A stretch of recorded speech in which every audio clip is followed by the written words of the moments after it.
Anybody remember when I was in like high school and I used to post my homework assignments on this YouTube channel? Yeah, probably not.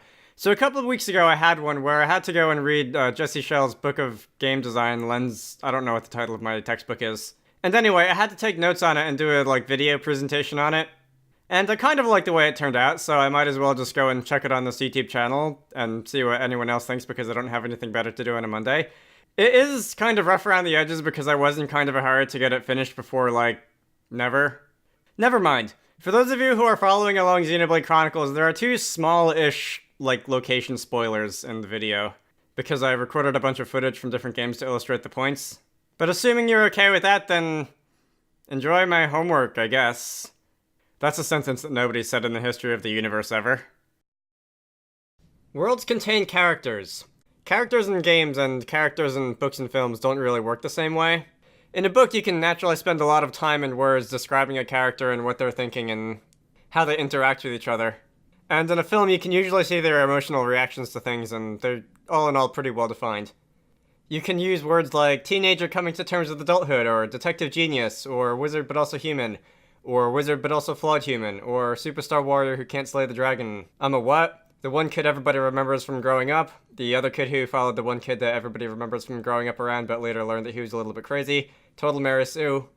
In a good book or movie, you can usually at least bang out a couple bullet points on what somebody's personality or values look like.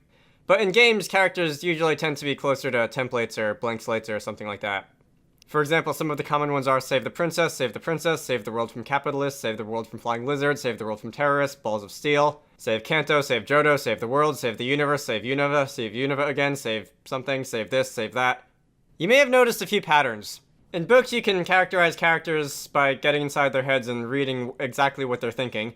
In film, you can't actually read anybody's mind unless there's a voiceover of some sort, but usually you can see and do and read their body language and their interactions with other people and things. In games, players usually do most of the thinking and arguably the relationship building or conclusion drawing for the character instead of the character doing it themselves. So it makes sense that game characters can be projected onto by the person with the controller in some way or another.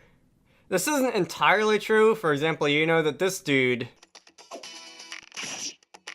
has a pretty different personality from this dude, who has a pretty different personality from this dude. Sure, you can establish a lot of things about characters through cutscenes and what have you. I'd forgotten what it feels like. I never thought it could be so quiet here. But games are an interactive medium, so why not take advantage of that? The player's avatar. This section should have been really interesting, I think, but it was actually just a totally incomprehensible mess, so I'm just going to recite the little bit in the middle where Schell points out that this is not actually you. It's just a bunch of metal with a bunch of electronics and control explosions going on inside it, and it's not anything. Yet when you drive it into something, you don't say, my car hit a thing, most of the time, you say, I hit a thing. And you can apply that to games, too. If you do this, you don't say, I made my character fall off the level, you say, I fell off the level. And that's just how people interact with objects that they're feeding input into, I suppose.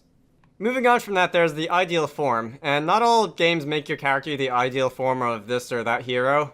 But it's pretty common for games to do that. A lot of game characters are sort of, well, ideal forms of whatever the game is about. So there's the hero of fate, there's somebody who's destined for greatness, there's this prophecy or that sort of deal. They have a way of drawing us in that way, which I guess makes sense because a lot of games are just ways for people to live out their fantasies. Or games with characters are, anyway. Then there's the total opposite of the ideal form, the blank slate. I suppose it's easy to write these off as lazy character design or whatever, but if you want the player to feel like they're the one playing the game, even if it's totally unrealistic in one way or another, the less detail the better, since the player then has the freedom to do pretty much whatever they want and be whoever they want to be, and they don't have to feel like they're just filling the shoes of somebody who already exists. The author of Understanding Comics, which is a book that you might have heard of over the years, points out that people and places and things and ideas that are supposed to seem alien or foreign or weird usually get a lot of detail, because that makes them seem more well-established and, in the author's words, other. The picture here would have that's not very big, but the background is very detailed, and it's supposed to feel very strange, as opposed to even the character in the foreground, who is very. He has a lot of clean lines and not a lot of detail in his face, at least not compared to the background.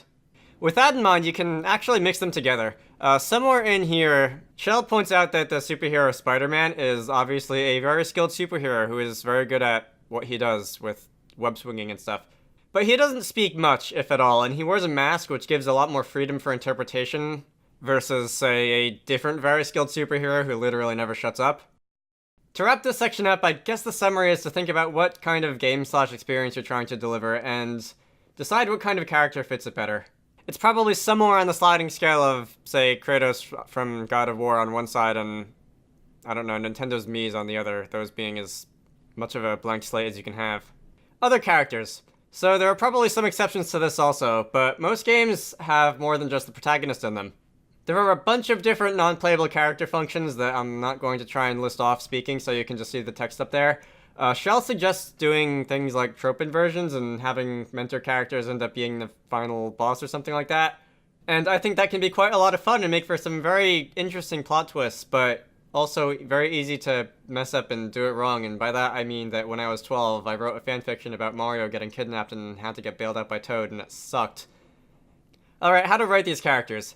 Questions to consider for character development include things like what roles need to be filled and what characters already exist and whose personalities fill what roles the best, and even can anybody do double duty for one or more role. Maybe you can make your mom the sidekick and maybe don't do that. But also, would anybody's role need to be changed as you continue to develop your characters and somebody goes off in a direction that you didn't originally plan them to? Does it feel like any characters are missing and that kind of thing? This is where creative writing skills might actually come in handy because this stuff isn't quite as far removed from literature as things like portraying the main character could be. By the way, this isn't in the book, but I listened in on a Dungeons & Dragons talk a little while ago, and somebody brought up character creation, and one of the people giving the talk said that they like to start with 3 questions and build out from there. Those being 1, what's one thing about each character that nobody else knows? 2, what's one thing about the world that nobody besides each character knows? And 3, what are 3 or more things that each character is willing to fight for? That still leaves a lot of details out, and it's quite tailored to Dungeons & Dragons, but if you're stuck, questions like that could be a decent starting point. For interpersonal relations, there's this handy graph down here. It looks kind of complicated, but essentially you'd pick a character that you want to analyze and stick them in the middle. And then you'd plot out the other characters relative to them. And note how balanced or unbalanced the whole graph is. This graph isn't going to write your story for you, but it'll help to see if there's any gaps or if the whole thing is skewed to one side or anything like that. Also, character webs. There's no graphic for this in the book, but I suppose you could envision it sort of like this. Although instead of just having a number representing the connections between characters, you would want to put adjectives and descriptions between them and that kind of thing. Other way of characterizing people include things like accents or dialects, which, even if you can't hear them, you can read them out. By the way, in the game that's from, Dragon Quest IX, there's no voice acting, obviously, because it's a DS game. But the text scrolling sound effect that you hear when you talk to NPCs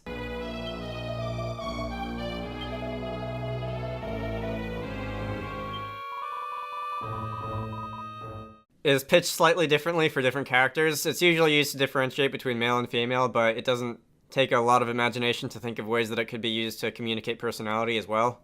There's also visual design, obviously, especially when it comes to faces, and more especially when you have a very stylized art design. And even things like the font that they use to speak with. And obviously there's audio and voice acting if you're going down that route. And if you can think of any other ways to communicate personality, you probably wouldn't be wrong. Transforming characters. I have not been scrolling on this in this page in the book, have I? People change when things happen to them, and so do characters and stories. I actually had an English teacher in high school whose whole thing was that if a character doesn't change by the end of the story hasn't resolved and you have failed as the author. This chapter here is about writing and not really about game mechanics, but since these are video games, there's probably a way to have the mechanics change to reflect what's happening to the characters. Obviously, there are plenty of ways to screw this up if your character is like Bayonetta or something and then suddenly becomes a diplomat, or otherwise does some other complete 180. Nobody is going to like it, but maybe you could do something like grant access to the red mage asterisk in addition to the black mage one after something of importance happens to the protagonist. So this section I didn't really pay that much attention to. The Uncanny Valley, you know what this looks like. Someone else brought it up like 2 weeks ago. And I think that's it for this section. Worlds contain spaces. In other words, level design. Game design is about creating experiences, and virtual spaces aren't beholden to the same laws of physics as everything else, meaning that you can do things like this.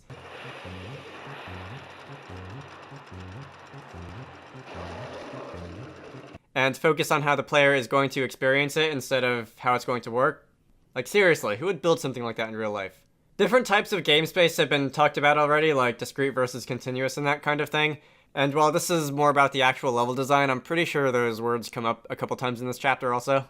Landmarks and points of interest and that kind of thing are a good way to make your game feel memorable, although there certainly can be games about being labyrinthine and making the player feel lost. A lot of them aren't, though. Christopher Alexander wrote a book about how architectural spaces are designed, in real life, not in virtual spaces. There are a few points about making a space feel alive. They're down here somewhere. About making them feel alive, complete, unconstrained, connected to other spaces, and the one that Schell spends the most time on is the free from inner contractions point. Contradictions.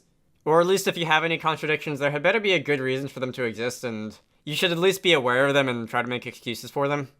I don't think he gives any actual examples, but I'm guessing he wouldn't think that something along the lines of putting a particle accelerator in a classical era fantasy setting for no reason is a very good idea.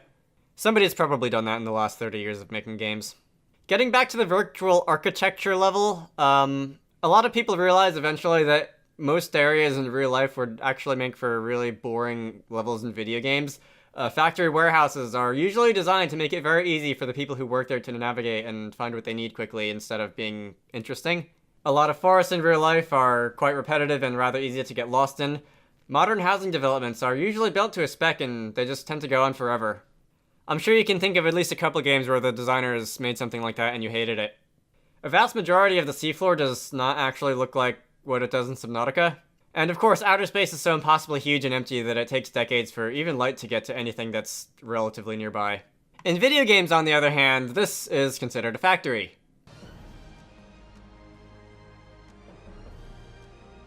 Pretty much everything about it would not work at all in real life. With that in mind, and I'm not scrolling again, you still have to consider some things that a designer in real life would, such as relative proportions. Oh, where is it? If your character is a giant compared to things like doors and tables and other characters, or even if the character is not a giant but the camera's way above the ground, or even if the vertices of the geometry are in the right place but the textures are not, it's going to look rather wrong. Third-person games can make this especially weird since the character's viewpoint, in other words, your eyes, are offset considerably from the character's actual position in the world. And that's already the end of this chapter, okay. Once you have all the objects in the right place, things should still look like they belong together. Professional games usually have a pretty good handle on this, but non-professional games sometimes, don't. Yes, I asked permission from the guy who made this to use this example. It's several years old and he now knows what's wrong with it. But aside from not detracting from the experience, aesthetic can also add to it. If the game looks good, there's going to be a feeling of reward when the player finds something even when there's no actual reward for doing so. It's also a lot easier to get sucked into the game when the whole atmosphere feels like a cohesive whole, or a cohesive world. And this may or may not be fair, but people tend to be willing to overlook minor flaws in a thing if the overall look and feel of the thing is pleasing. It may not be humanity's proudest trait, but at the end of the day, you're designing games for humanity, and you are going to want to consider it. Also, this has come up like 3 times in the class discussions, but daily reminder that fidelity and aesthetics aren't the same thing. This game has a limit of 6,144 vertices total, and you may be able to get more or less mileage out of that number depending on how well you know the hardware. This is meant to run on modern graphics hardware and has millions of vertices, and plenty of other things as well. To be fair, the visual artists knew what the limitations were, and they were trying to do different things anyway, but most people would tell you that the aesthetic of Okamiden is considerably more memorable than the aesthetic of whatever last year's Call of Duty was. Aesthetics guiding design. I hear people say now and again that you shouldn't spend a lot of time and resources on game art before the gameplay systems and even programming are in place, and there are reasons for people to say that, especially if you're working on your own or in a small team.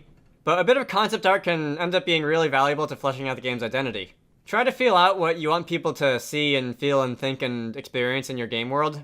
Also, Schell points out that it might make it easier to secure funding for your game if it looks good, which is probably true since you could have the best game ever and you would still have a hard time pitching it if all you have is a bunch of boxy programmer art versus the guy who has an idea that isn't quite as great but also has a lot of good visual imagery.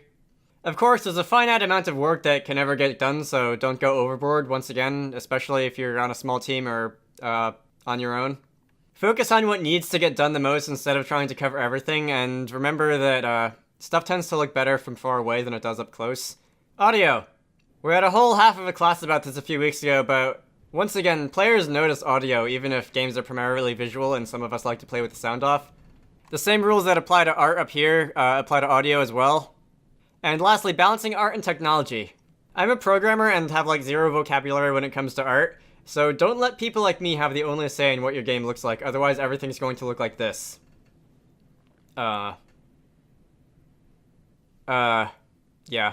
Preferably the artists and engineers know how to at least sort of speak each other's language, or ideally, if there's enough of you, have a dedicated technical artist who knows how to make sure that both teams can communicate with each other, and make sure that they know what everybody else is doing. And that is suddenly the end of this chapter. Thank you and good night.